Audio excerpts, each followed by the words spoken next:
ضائع نہیں کرے گا. دنیا میں نے اکثر کہا کہ یہ ہو سکتا ہے کہ کسی کی محنت ضائع ہو جائے, لیکن آخرت کے لیے جو آپ نے دنیا میں محنت کی ہے نا, اس کا اجر آپ کو ملنا ہے.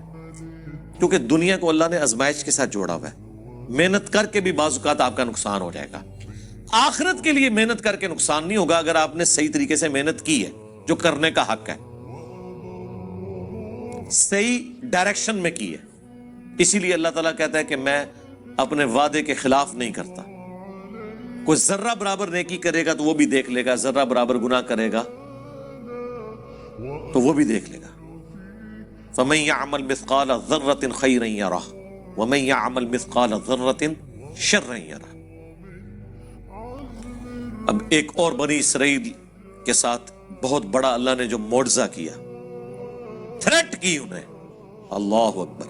وَإِذْ نَتَقْنَا الْجَبَلَ فَوْقَهُمْ, اور یاد کرو وہ وقت جب ہم نے اٹھا لیا تھا تم پر پہاڑ, كَأَنَّهُ ظُلَّةٌ, یہاں تک کہ وہ سائبان بن گیا. وَظَنُّوا أَنَّهُ وَاقِعٌ بِهِمْ, اور وہ گمان کرنا شروع ہو گئے کہ قریب ہے کہ یہ پہاڑ ہم پہ گر پڑے. اللہ تعالیٰ نے کوہ طور پہاڑ کو بلند کر کے بادل کی شکل میں 6 لاکھ بنی اسرائیل کے اوپر کروڑوں ٹن کا پہاڑ ہے. یہ دھمکی لگائی جا رہی ہے, پکڑو تورات کو, ادروائز ڈگیا جو توڑے ہوتے. اتنی وڈنی تھریٹ. خذوا ما آتیناکم بقوہ, پکڑو اس کو جو ہم نے تمہیں عطا کیا ہے پوری قوت کے ساتھ. قوت کے ساتھ یہ نہیں ہے کہ مطلب وہ گر نہ جائے, مراد یہ ہے کہ اس کے ایسن کو فالو کرو, اس کی روح کو فالو کرو. وَاذْكُرُوا مَا فِيهِ, اللہ اکبر, اور یاد کرو جو کچھ اس کے اندر ہے اسے فالو کرو. لَعَلَّكُمْ تَتَّقُونَ, تاکہ تم پرہیزگار بن سکو, ڈر جاؤ. تو یہ بنی اسرائیل سے اللہ تعالیٰ نے عہد لیا تھا.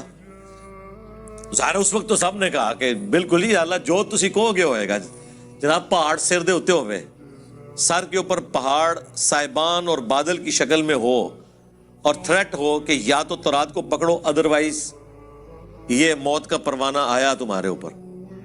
اتنا بڑا معجزہ دیکھ کے بھی, لیکن بس اس وقت تو انہوں نے عہد کیا, لیکن بعد میں اکثریت نے بھلا دیا.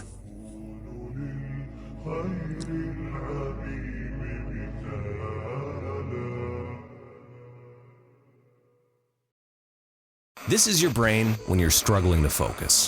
And this is your brain when you're in the zone.